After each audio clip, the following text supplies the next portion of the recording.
చిట్టి త్వరగా రా. అత్తయ్య చిట్టి వచ్చేస్తుంది, కొంచెం ఊర్చుకోండి.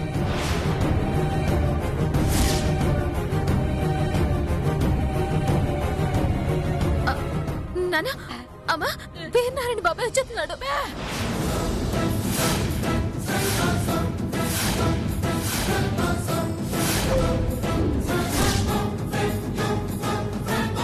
చిట్టమ్మా, మీ అమ్మ ఈ పరిస్థితుల్లో కదలలేకపోతున్నారు. మీ నాన్నకా కళజోడలేదు.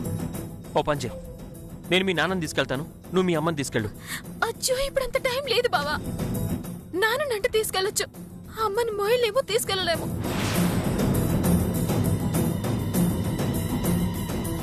అంటే ఈ రోజుతో ఏర్నారాయణకి మేము దొరికిపోయినట్టేనా? మా సాగు తప్పదంటావా? నానా, నువ్వేం కంగారు పడుకో.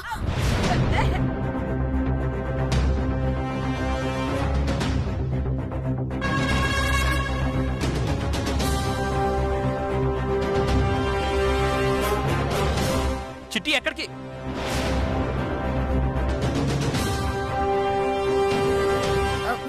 నానా లే, ఇక్కడ కోసం.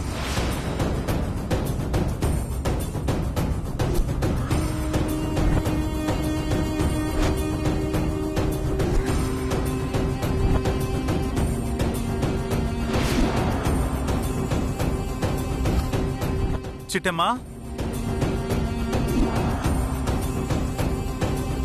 చిట్టమ్మ ఎక్కడ? బాబాయ్,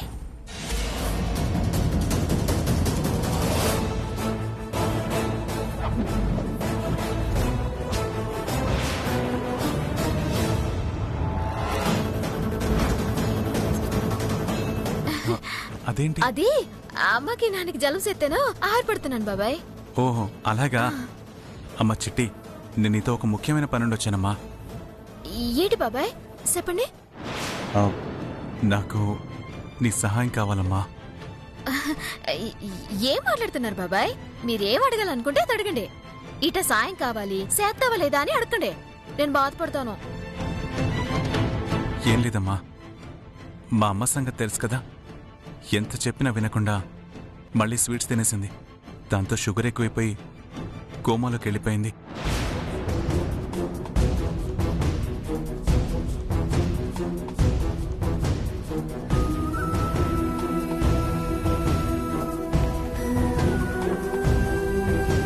ఏంటి, బామ్మగారు కోమలోకి వెళ్ళిపోయారా?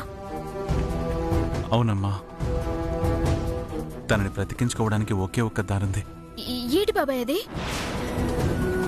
నువ్వు మా ఇంటికి రావాలి.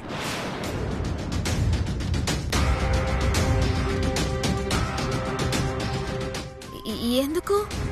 పిచ్చిదానిలాగా మా అమ్మ మా అన్నయ్య పిల్లల కోసం ఎదురు చూస్తుంది.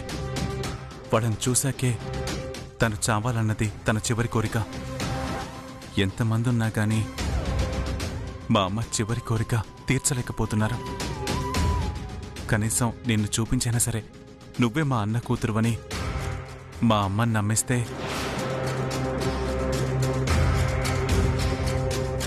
తన మనవరాల్ని చూసిన ఆనందంతో అయినా తన కోమా నుంచి బయటకు వస్తుందని చిన్న ఆశ.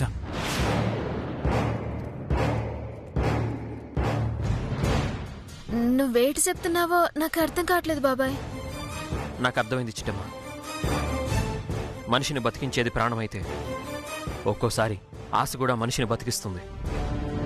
తన కొడుకు కూతుర్ని చూడాలన్నది మామగారి చివరి కోరిక కాబట్టి నిన్ను తీసుకెళ్లి ఆవిడ మనవరాలని నమ్మిస్తే కోమాలోంచి బయటకు వస్తుందని వీరనారాయణ గారి ఆలోచన.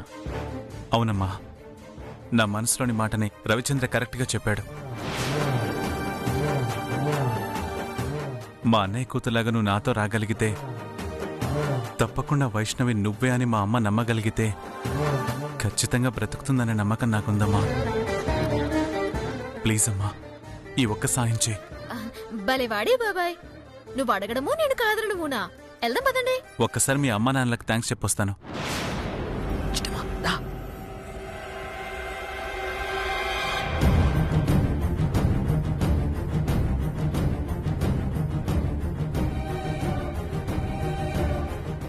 బాబాయ్ బాబాయ్ బాబాయ్, ఏంటమ్మా? అది కాదు, ముసుగులున్నాళ్ళకి మన మాటలు వినపడుండవు బాబాయ్. ఇప్పుడు నేను మీ ఇంటికి మీ అన్న కూతురులాగా నాటకం ఆడడానికి వస్తానంటే ఇల్లు ఒప్పుకోకపోవచ్చు. అందుకని ఇలా తెలియకుండా వెళ్ళిపోవడమే మంచిది.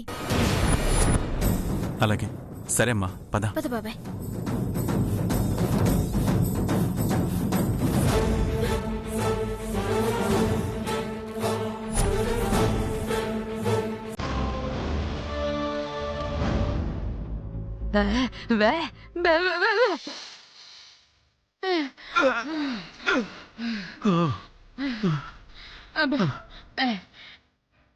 అమ్మయ్యా, మొత్తానికి ఆ ఏర్నారాయణ బారి నుంచి తప్పించుకున్నామే. చూసినావటే, జమీందారు గారి కూతురే ఆయన కూతురుగా నాటకం ఆడాల్సి వస్తుంది. ఆ శాసమాంబ మనవరాలే ఆమె మనవరాలుగా నటించడానికి వెళ్ళినది చూడు.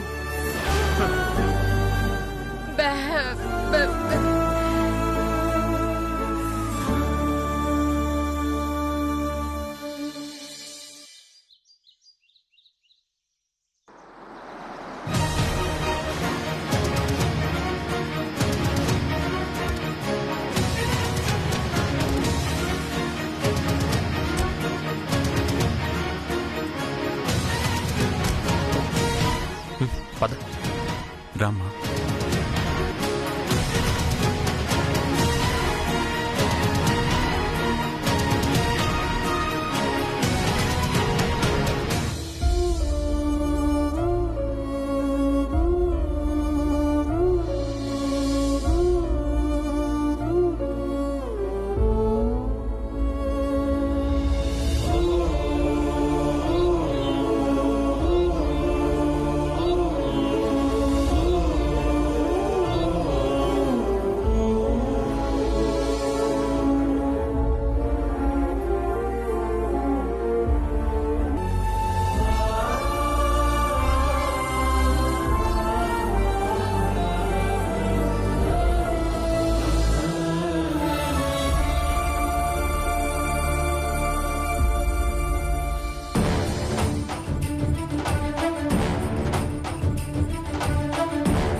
మా అన్నయ్య శంకర్ నారాయణ.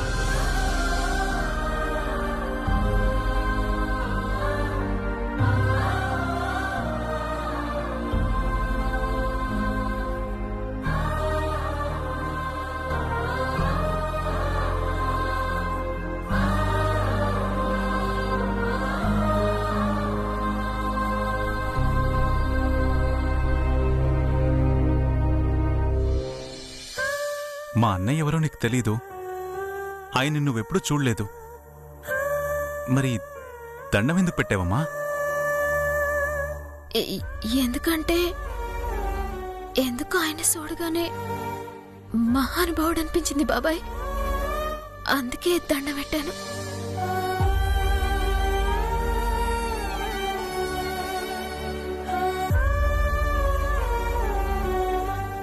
సరే రామ్మా.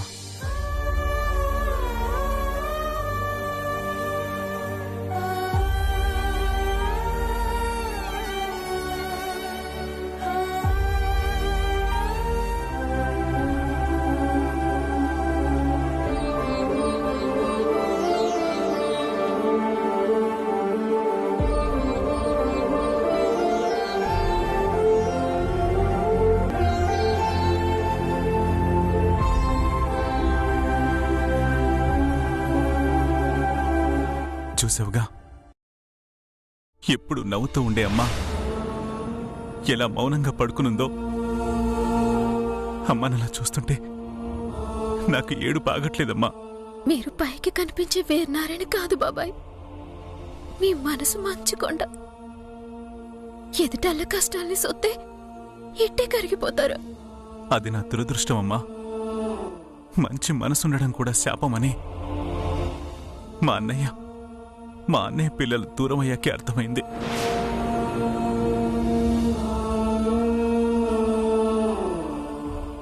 సరేమ్మా, మా వదిన బట్టలు నగలు ఇస్తాను, వాటిని కట్టుకుని రమ్మా. అట్టగే బాబాయ్.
ఏటి బాబాయ్ ఎలా చూస్తున్నావో?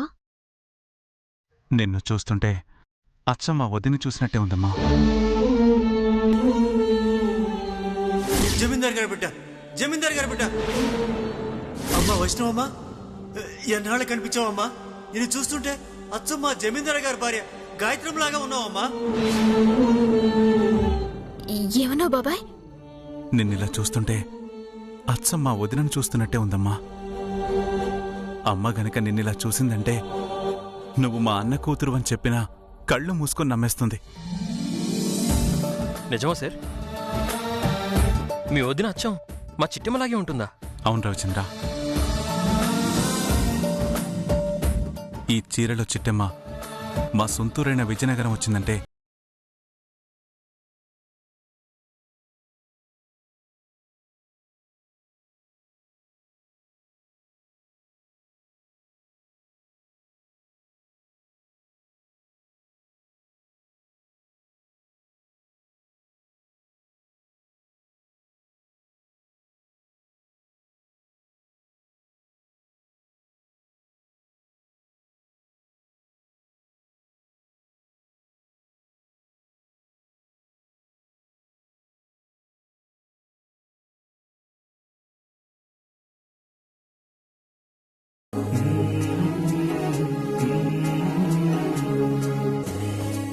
ఒక్కసారైనా నీ నోటితో నానమ్మ అని పిలువమ్మా.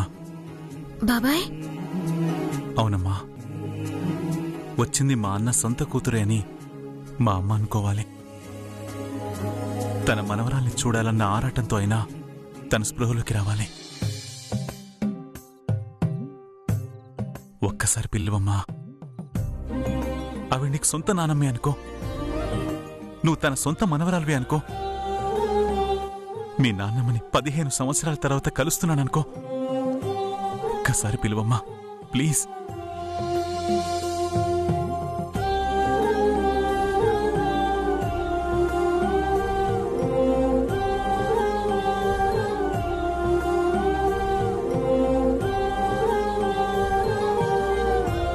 నిన్ను చూస్తుంటే ఎక్కడో చూసినట్టుందమ్మా. నాకు కూడా నేను చూస్తుంటే ఎక్కడో చూసినట్టే ఉంది. ఒక్కసారి పిలువమ్మా ప్లీజ్.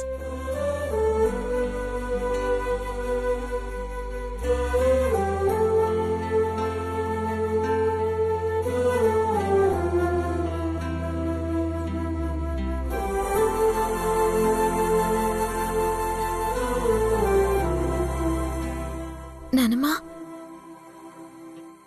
నేను వైష్ణవిని వచ్చాను.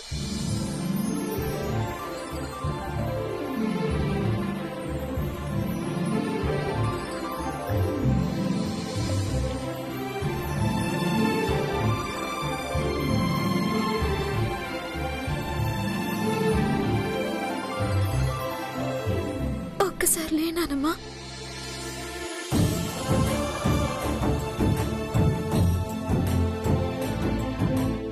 ప్లీజ్ నానమ్మా. ఎప్పుడో ఊహ తెలియని వయసులో మీకు దూరం అయ్యాను. ఎవరు పెంచారో ఎక్కడ పెంచారో తెలీదు, కానీ నా అదృష్టం కొద్దీ మా బాబాయ్ నన్ను ఎతికి పట్టుకున్నాడు. దూరమైన తన అన్న కూతుర్ని తన ఇంటికి చేర్చాడు. నన్ను చూడాలి అన్న నిసిర కల కోరుకుని నా బాబాయే తీర్చాడు నానమ్మా. ఒక్కసారి లేనానమ్మా, ఒక్కసారి లేనానమ్మా.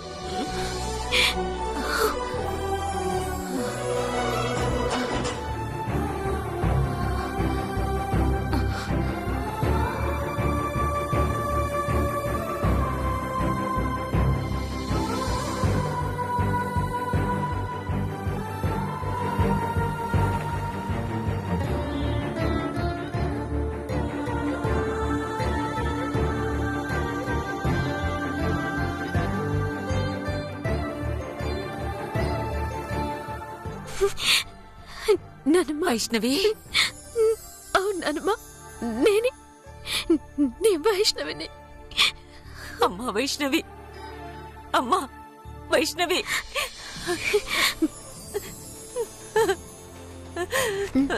అమ్మా లేనానమ్మా. జాగ్రత్తమ్మా.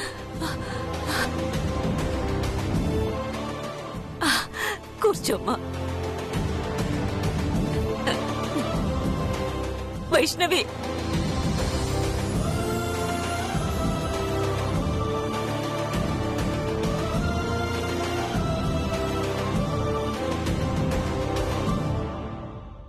నాన్న వీరనారాయణ,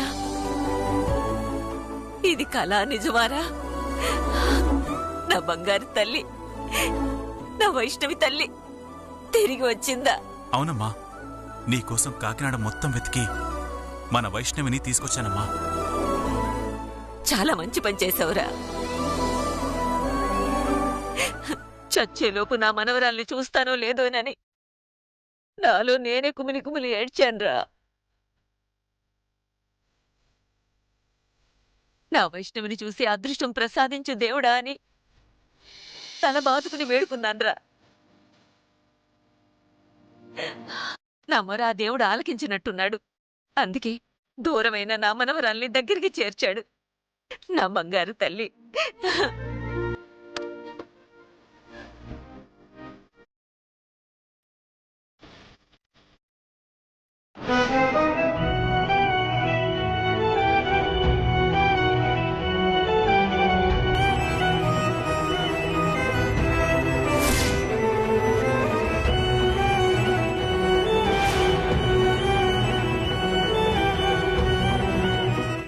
అవును, ఈ అమ్మాయి చిట్టెమ్మ కదా?